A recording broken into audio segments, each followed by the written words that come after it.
began in Pennsylvania in the late 1800s when Charles Taze Russell came under the influence of a Second Adventist preacher. Russell initiated his own Bible study class, a small group that would ultimately grow to become the Watchtower Bible and Tract Society.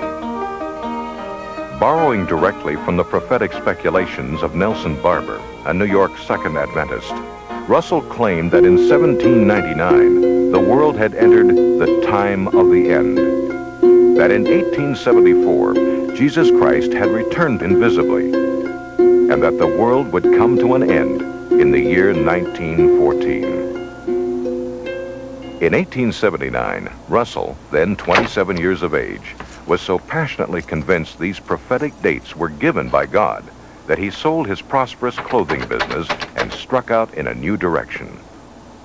With very little education or theological background, he began printing the magazine Zion's Watchtower and Herald of Christ's Presence.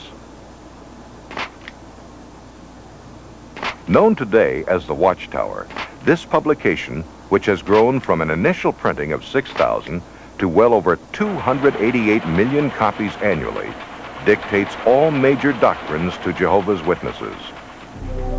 During his lifetime, Russell authored a vast amount of literature, including a series of volumes entitled Studies in the Scriptures. According to Russell, no one could understand the Bible without these books, and reading the Bible alone would lead only to spiritual darkness. One of Russell's teachings was that Egypt's Great Pyramid was designed and placed there by God as his second witness next to the Bible. It would be an instrument to reveal his great plan of the ages for mankind. This measurement indicates the length of the year, the weight of the earth, the distance to the sun, etc. Russell believed his dates and chronology were confirmed by the measurements of the interior passageways of the Great Pyramid.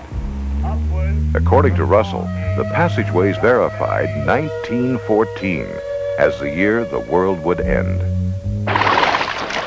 Finally, 1914 came and went. Russell and his followers were not raptured from the earth, and the end had not come. John Knight, who was 15 years old at the time, remembers what came next. Well, when 1914 came, of course, we had to change our views, just like we had to change the views later. The date was pushed forward to 1915, then 1918. Certainly Armageddon was just around the corner. But in 1916, Charles Taze Russell died, sick, weary, and disappointed. A massive stone pyramid stands today at his gravesite as an embarrassing reminder of his false prophecies. Through hard-fisted, inside political manipulation, Joseph Franklin Rutherford, a Missouri lawyer who had given himself the title of judge, became the second president of the Watchtower Bible and Tract Society in 1917. In 1918, Judge Rutherford's lecture, entitled Millions Now Living Will Never Die, was the beginning of a worldwide recruiting effort called the Millions Campaign. Not too surprisingly, it proclaimed the coming destruction of the existing world. It would happen soon, in 1925. Based upon the promises set forth in the divine word, we must reach the positive and indisputable conclusion that millions now living will never die. In 1920, the Millions book was published. In it, Rutherford claimed the Bible proved that in 1925, Abraham, Isaac, Jacob, and other faithful men of old were to be resurrected, to rule henceforth as princes on the new paradise earth. Fully convinced that Rutherford's prophecy was true, many witnesses sold their homes and businesses and took to the road.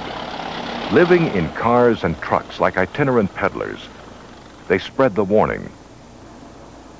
As 1925 drew closer, some farmers even refused to plant crops because they believed the end was at hand. Finally, 1925 came, and as in 1914, nothing happened. Once again, the Watchtower Society's prophecy had proven false.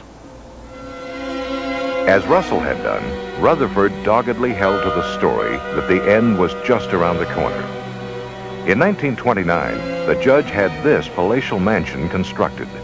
It was deeded to Abraham, Isaac, and Jacob, so they and other ancient worthies would have a place to live when they were resurrected. Located in an exclusive district of San Diego, it was given the name Beth Sarim, Hebrew for House of the Princes.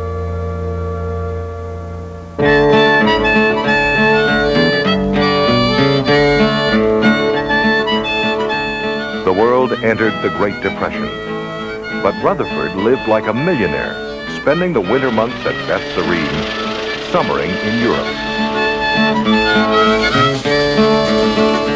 As Americans suffered through poverty and deprivation, Rutherford enjoyed the use of two 16-cylinder Cadillacs.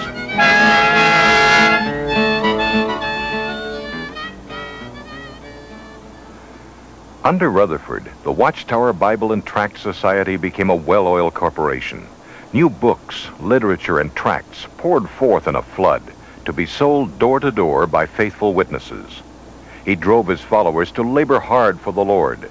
He advised young couples not to marry, but to put all their energies into proclaiming the kingdom. Even portable phonographs were utilized at the doorstep. Because the people have been induced to believe that Christianity and religion are the same thing. Around the world, zealous witnesses paraded in front of churches on Sunday mornings, bearing placards with the slogan, "Religion is a snare and a racket."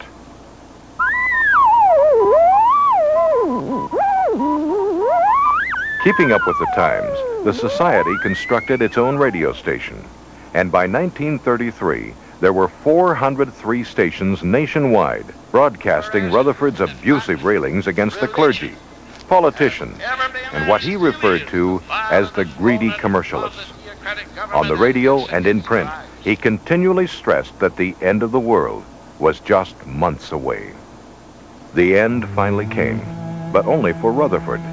In 1942, he died at Beth Sarim, the house he had built as a luxurious testimony to God's name. In retrospect, perhaps the only testimony this lovely mansion ever gave was to the cash value of false prophecy. In 1948, the Society quietly sold the property, covering up an embarrassing chapter in its history. Today, most modern Jehovah's Witnesses are unaware that Beth Sarim ever existed. There is not one religious With organization Rutherford's on passing, earth the today flamboyant era of charismatic personalities passed as well.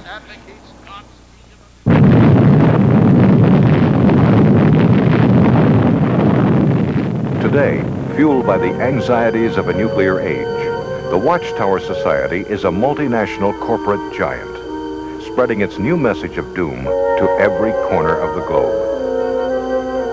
Standing between God and the millions of Jehovah's Witnesses is an autocratic ruling council called the governing body. Because Jehovah's Witnesses believe the Word of God is channeled to humanity through this elite committee alone, these men rule with unchallenged authority. Every witness is subject to their dictatorship, from the cradle to the grave.